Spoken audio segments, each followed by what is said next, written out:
Show. Turn up your mind.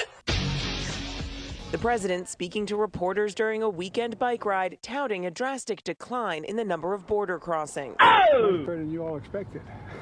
They have gone down. My hope is they'll continue to go down, but we have a lot more work to do.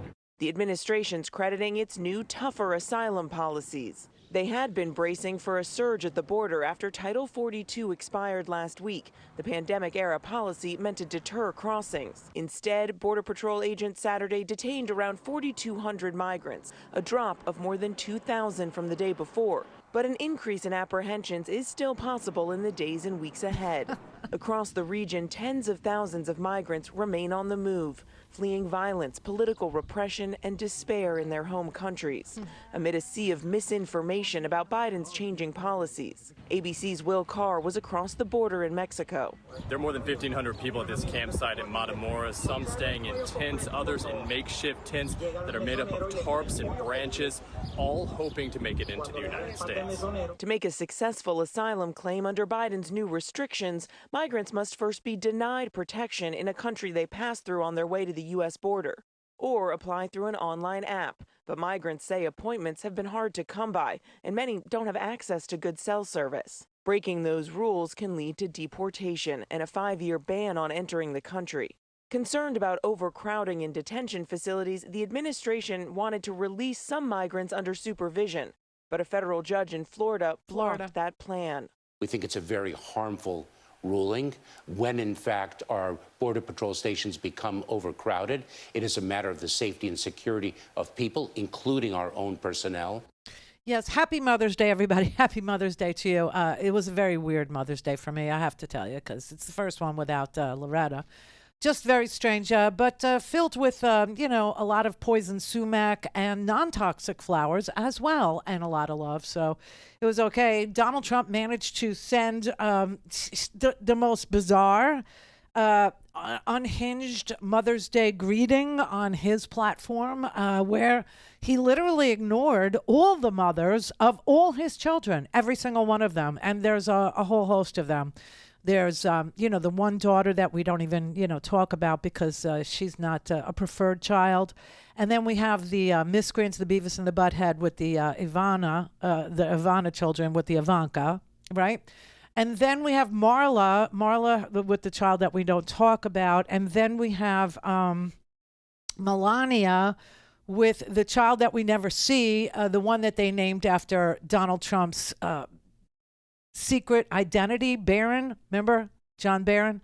Yeah, so he didn't say anything to any of the mothers of his children, and I'm pretty sure that those are all his children. I'm pretty sure that all of those are all, because, if he had any illegitimates, he would have been the first one to get an abortion, like faster than Herschel Walker did, except he probably wouldn't have sent a card the next day or paid for it, but yeah. So he sent this very, weird, bizarre Mother's Day message fresh off, his sexual abuse liability that was found by a jury of his peers in the defamation trial in Manhattan, while he's under indictment for 34 additional felonies and under investigation from, the D.C. DOJ special counsel Jack Smith, also Fani Willis and Georgia for trying to rig and overturn the results of a free and fair election by sending fake electors, to the House of Representatives after he took over state legislatures and made them choose that slate of, I don't know. But anyway, on Truth Social, he actually tweeted this, or socialed, or truthed. I don't know what to call. But he wrote, "Happy Mother's Day to all. In particular, the mothers, wives, and lovers of the radical left, fascists, Marxists, and communists who are doing everything within their power to destroy and obliterate our once great country," he wrote.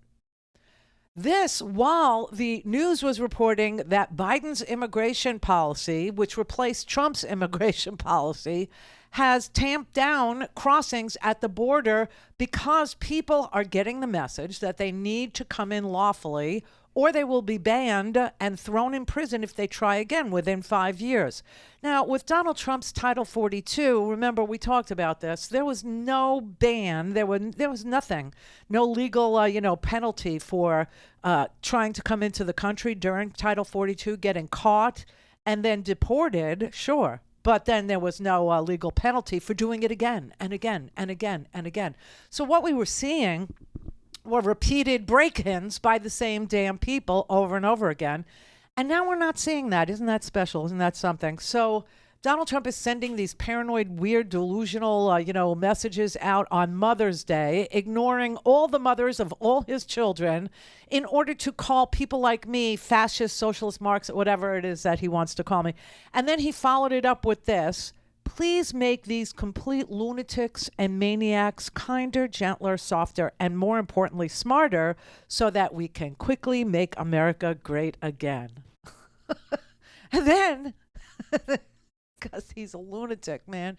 He's like these weird guys, that tweet at me while they're touching themselves. Yes, that happens quite regularly. It's very sick. It's very twisted, but, it does happen. But then he went ahead and he kept on going and he wrote, instead of saying anything nice about anybody, about Mother's Day, about wishing American, nothing, he wrote, Rob de Sanctimonious. Okay, his name is Ron Death Sentence or Ron de Satan, whatever you want. But Rob de Sanctimonious, and his poll numbers are dropping like a rock. I would almost be inclined to say these are record falls. I think he meant fails. I don't know. But he said the question is Rob... Is Rob just young, inexperienced, and naive? Or, more troubling, is he a fool who has no idea what he's doing? We already have one of those in office. We don't need another one. MAGA! So, could we like look at the situation in which we find ourselves, which is going to be a do-over of 2020? I mean, this is madness, yes, but this is America. It is. It's our beloved country. So what we have is a change in presidents, a change in immigration policy, and a change at the border where Donald Trump wants to continue to abuse children. He said so on that ridiculous CNN town hall, which, by the way, I have to tell you, this was such an epic failure. The CNN, not just an epic failure for Donald Trump, not just an epic failure for CNN and its reputation, or the people who watch it and don't call it fake news, the people who watch it and are watching this channel be destroyed piece by piece, bit by bit, personality by personality. They got like no ratings for the Donald Trump town hall. I mean, it was such a fail. It was an epic fail on every single front. So they risked their reputation, they risked their network, they risked their viewership, and they got a total of 3 million viewers, which is what Fox News gets on a normal night when nothing is happening. Do you know what I'm saying? When all that's going on is Tucker, ranting about white supremacy and hatred.